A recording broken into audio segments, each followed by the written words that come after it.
এই উম্মত জাহান্নামে যাবে, পায়ে বেড়ি থাকবে না। এই উম্মত জাহান্নামে যাবে, গলায় শিকল থাকবে না। এই উম্মত জাহান্নামে যাবে, চেহারা কালো হবে না। অথচ জাহান্নামীদের চেহারা কালো হবে, এই উম্মতের চেহারা কালো হবে না। একজনের চেহারাও কালো হবে না।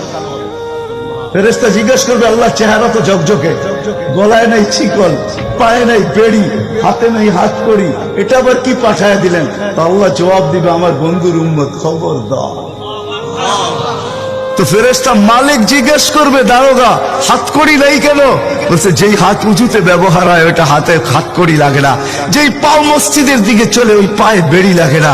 যেই কপাল আমার কুদরতি পায়ে জীবনে একবারও আমাকে পাওয়ার জন্য ঠেকায়া দিছে, সেজদা করছে, ওই চেহারা কোনোদিন কালো হয় না, গলায় কোনোদিন শিকল লাগে না। 3 জায়গায় আগুন লাগাবে না, খবরদার। চেহারায়, হাতে, পায়ে, বাকি শরীরে লাগায় দাও। আগুনকে যখন মালিক হুকুম দিবে ধরার জন্য, আল্লাহ আমাদেরকে শিখায় দিবে, স্মরণ করায় দিবে, আমরা কলেমা পড়তে থাকবো। আগুন আসবে আর যাবে, আসবে আর যাবে, ধরবে না। একবার, দুইবার, 3 বার হবে। মালিক পোলাত কোরা চার্জ করবে, লাঠি চার্জ করবে, ধরিস না কেন? তো আগুন বলবে, লাইসালি সুলতানুন আলা মান ক্বালা লা ইলাহা ইল্লাল্লাহ মুহাম্মাদুর রাসূলুল্লাহ।